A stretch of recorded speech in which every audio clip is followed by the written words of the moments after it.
Hello everyone, welcome back to my channel. In today's video I am sharing some tips for making mass-produced interactive cards very easily. And I'm sharing with you some of my mistakes and how to avoid them. So let's go ahead and get into it. First things first, I am making an interactive shaker card. So that's a very easy way to make a card that's fun and interesting and fun for the person that you're giving it to without going crazy. Now you can get very intricate and very involved with these, but this is an easy version. So what I have here is a panel of HAMMERMILL cardstock that I've cut to 4 by 5 1/4. And then I took this Fun Stamper's Journey die set.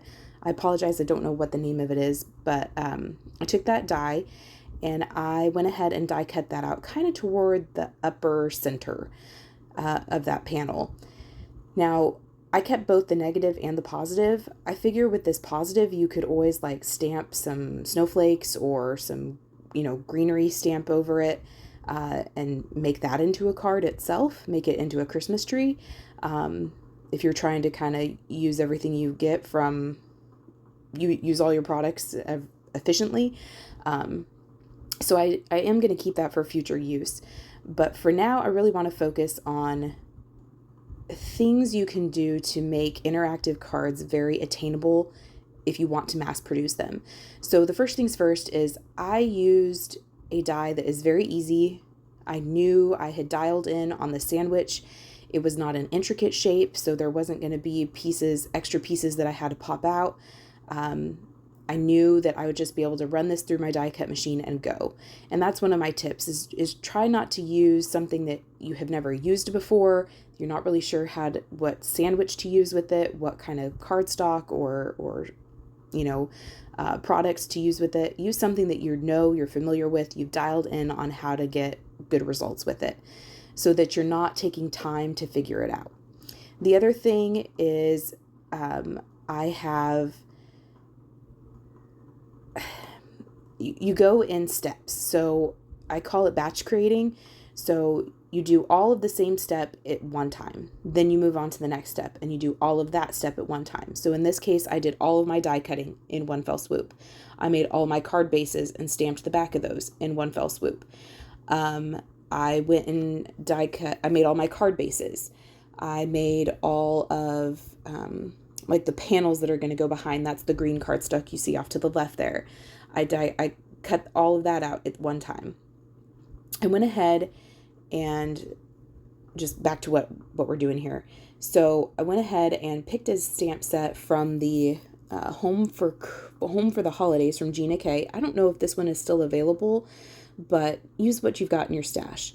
And again, use what you know that you really enjoy. You don't have to reinvent the wheel. When it comes to mass producing, I recommend not reinventing the wheel.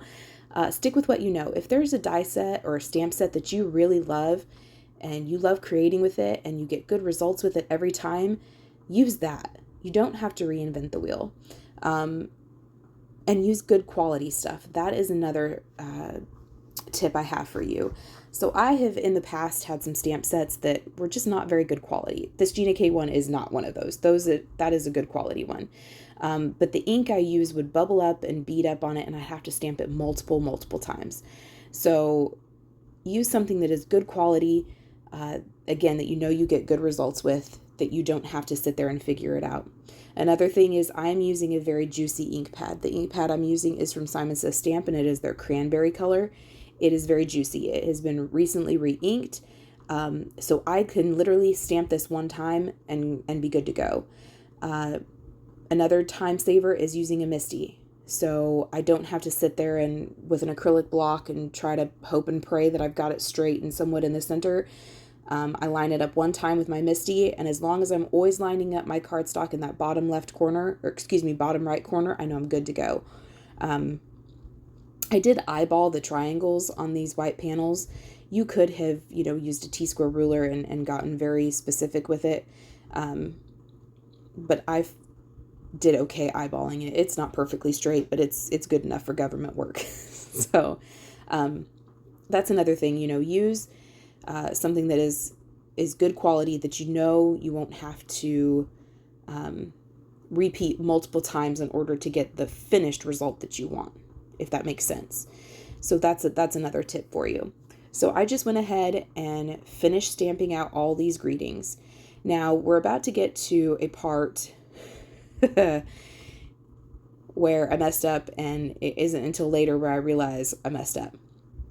So when making a shaker card, I am going to be using some just scrap acetate from my stash. So I get my acetate off of Amazon, and it is GRAFIX acetate. It's called craft plastic. It's not super thick, but it's not really flimsy. In the past, I have also used leftover laminating sheets, like laminating pouches. Maybe I didn't need to laminate something that was all that big, and so I just cut off, saved what was left, and this would be a good use of that. Leftover packaging is a good use to kind of recycle, and again, use what you've got around you. So at this point, I have finished all my stamping, and I should, at this point, be putting on my acetate. I don't know what I was thinking. Actually, I do. I was not thinking. But at this point is where you should be attaching your acetate. And I would recommend attaching your acetate with a tape runner or some sort of dry adhesive, just because you'll wait forever and a day for the liquid glue to set. Also, you run the risk of it kind of oozing. But if you don't have any dry adhesive, then use what you've got. A wet adhesive would be fine. But it is at this point, please listen, do as I say, not as I do. It is at this point that you want to attach your acetate or your clear packaging to the back of your stamp and die cut panels.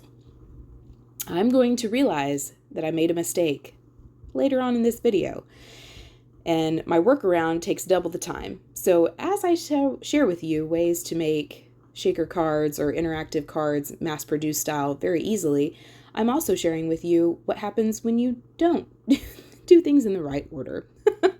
Anyway, so the foam tape you see here is all from Amazon. I even got these little thin strips from Amazon. I've been really pleased with them. They don't have an odor. The backer comes off easily. They're a nice depth. These happen to be about 5¼ inches wide. Long. And they're about 1/8 of an inch wide. So, and probably, I would say about 1/8 of an inch in depth. And then the roll off to your side, I thought I was going to use, but realized that it's not quite the same depth as the other stuff, is the little strips I was using. And I've got gobs of these strips. So I just decided I was going to go ahead and finish off putting all my foam tape on there with the strips.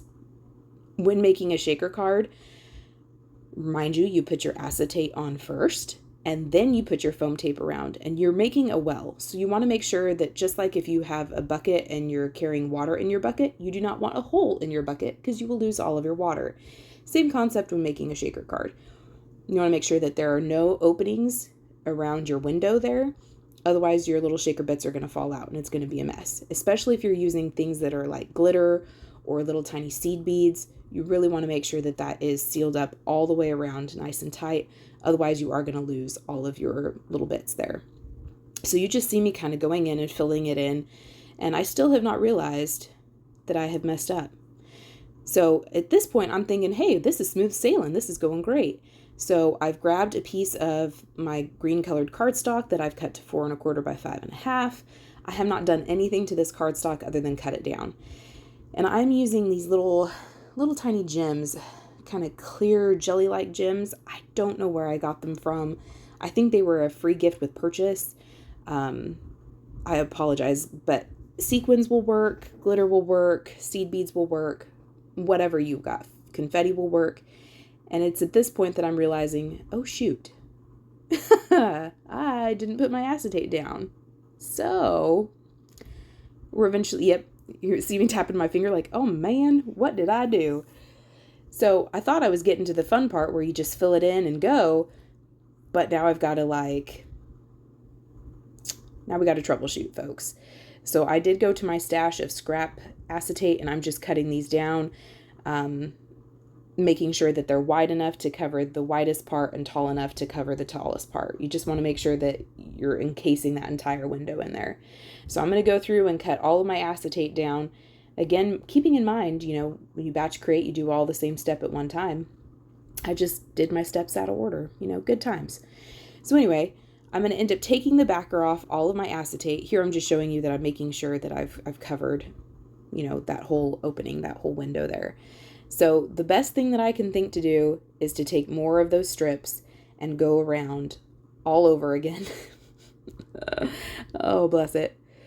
So I did make sure that I was happy with the amount of sequins I had, and I did kind of, or, you know, little gems or shaker bits that I had, and I did kind of scoot those to the middle so that I didn't have any of my shaker bits sitting where my foam tape was going to go, and that would create a hole, so, or a gap. So I'm just going to go through and remove all of these little strips here. Realize you would only have to do this one time if you actually did things and put your acetate down first. You'd only have to do this once. But because I didn't, I get to do it twice. So here I'm just removing all of the little backer sheets. I'm going to add my acetate over the top. And then I'm going to go back and add another layer of those strips. And I'm just going to pretty much copy exactly where I put them before. I did forget to put them at the very bottom, but that's okay. It's not exactly even all the way across, but it's close enough. But I'm just going to go ahead and add that adhesive in the same spots. And then I'm going to add just a little strip of, you know, just a little bead of liquid glue. That's going to give me the teeniest little bit of wiggle room in case I don't actually set this down right the first time. So here's me putting that liquid glue on there. And I'm going to actually stand up from my desk just to make sure that I'm trying to get this as centered as possible. There's just going to be about an eighth of an inch, eighth to a quarter of an inch bit of that green showing from the white. I wanted there to be just kind of a very simple framed look to it, and this was an easy way to accomplish it. So I'm just scooting all of those little shaker bits into the middle so that they're not piled up, but that they're not also, but so they are not going to touch my foam tape. And then I'm going to set that down, and by some crazy miracle, I got that fairly even all the way across, and then I'm going to press it down really good. And then I'm going to shake it and play with it and make sure that nothing is falling out, and nothing is. And I thought this turned out very, very nice. Minus our little snafu there, I feel like it turned out very well. You could jazz up the front if you wanted to. You could do some embossing on the front or some more stamping on the front if you wanted to make that maybe stand out some more or give it some more interest. I decided to keep it very plain or very simple, just because, again, we are mass producing, so we don't want to take tons of time, but we also don't want the card to look incomplete or unfinished. So once this was all kind of stuck together, I am going to glue it to the back of, I am going to glue it to our card base, and then these are complete. So I appreciate you spending time with me. I hope you were inspired. I hope you learned some tricks on how to jazz up and prepare your holiday cards this year. And I also hope you learned what not to do. Here I'm just showing you how it's not all that thick. This foam tape, like I said, is probably about an eighth of an inch thick, maybe a little less. So even though I had to kind of double it up, it still is fairly thin. So it would be able to go through without having to have extra postage. So again, thank you for spending time with me. We'll see you next time.